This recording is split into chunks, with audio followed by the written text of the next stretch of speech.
ರಾಜಕಾರಣದಲ್ಲಿ ಮತ್ತೆ ಚಾನ್ಸಸ್ ಇದೆ ನಿಮ್ಗೆ. ಅಧಿಕಾರ ಬಂದಿರೋದನ್ನ ಮತ್ತೆ ಬೇರೆಯವರಿಗೆ ಬಿಟ್ಕೊಟ್ಬಿಟ್ಟಿದ್ದೀರಿ. ಮುಂದೆ ನಿಮಗೆ 2026 ತುಂಬಾ ಸಕ್ಸಸ್ ಆಗುವಂತ ಯೋಗ. 2028ರಲ್ಲಿ ನೀವೇನ್ ಅನ್ಕೊಂತೀರ ಕೆಲಸ ಆಗುತ್ತೆ. ನಿಮ್ಮಿಂದ ಪಡೆದಿರೋರು ಹೆಚ್ಚು ಉಪಯೋಗನ, ನಿಮ್ಮಿಂದ ಉಪಯೋಗ ಪಡ್ಕೊಂಡು ದೂರ ಆಗೋಗೋರೆ. ಮತ್ ನಿಮ್ ಜೊತೆಲಿದ್ದವ್ರು ಹಿಂಬಾಲಕರೆಲ್ಲ ಯಾವ್ದೇ ಇವತ್ತು ದೊಡ್ಡ ಮಟ್ಟಕ್ಕೆ ಮಿನಿಸ್ಟರ್ಗಳು ಸಾಕಷ್ಟು ಜನಕ್ಕೆ ನಿಮ್ ಕೈಲಾದ ಸಹಾಯ ಮಾಡಿ ನೀವು ಸೋತಿದ್ದೀರಿ. ಆದ್ರೆ ಸೋತ್ ಜಾಗದಲ್ಲಿ ಗೆಲ್ಬೇಕು ಅಂತ ಪ್ರಾಮಾಣಿಕದಿಂದ ಪ್ರಯತ್ನ ಮಾಡ್ತೀರಿ, ಆದ್ರೆ ಯಶಸ್ ಸಿಕ್ತಿಲ್ಲ. ಇನ್ನೇನ್ ಖಂಡಿತ 2026 ನಿಮ್ ಜೀವನನ ಬದಲಾವಣೆ ಮಾಡುತ್ತೆ. 2028 ಒಳ್ಳೆ ಸ್ಥಾನಮಾನ ಸಿಗುತ್ತೆ ನಿಮ್ಗೆ. ನೀವೇನು ಎಕ್ಸ್ಪೆಕ್ಟೇಷನ್ ಇಡಕ್ಕಿಲ್ಲ, ಆ ಮಟ್ಟಕ್ಕೆ ಹೋಗ್ತತೆ.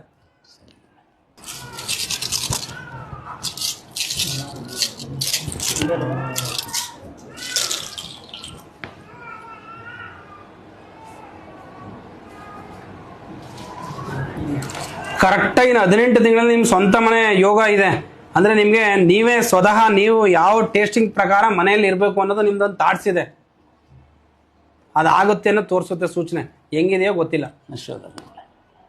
ಅದಿದೆ. ನೀವು ಕವಡೆ ಹಾಕಿದ್ದ ಶಾಸ್ತ್ರದ ಪ್ರಕಾರ ನೋಡಕ್ ಹೋದ್ರೆ ನಿಮ್ಮ ಹೆಸರಿನ ಪ್ರಕಾರ ನಿಮ್ಮ ಚಾಯಲ್ಲಿ ಒಂದು ಮಿನಿಸ್ಟರ್ ಆಗ್ಬೇಕಿತ್ತು ಅಂತ ಪದವಿನೇ ನಿಮ್ಮನ್ನ ಮುಂದೊಟ್ಟಾಗೈತೆ.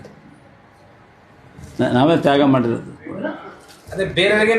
Nandini, Bharat news TV, Mysuru.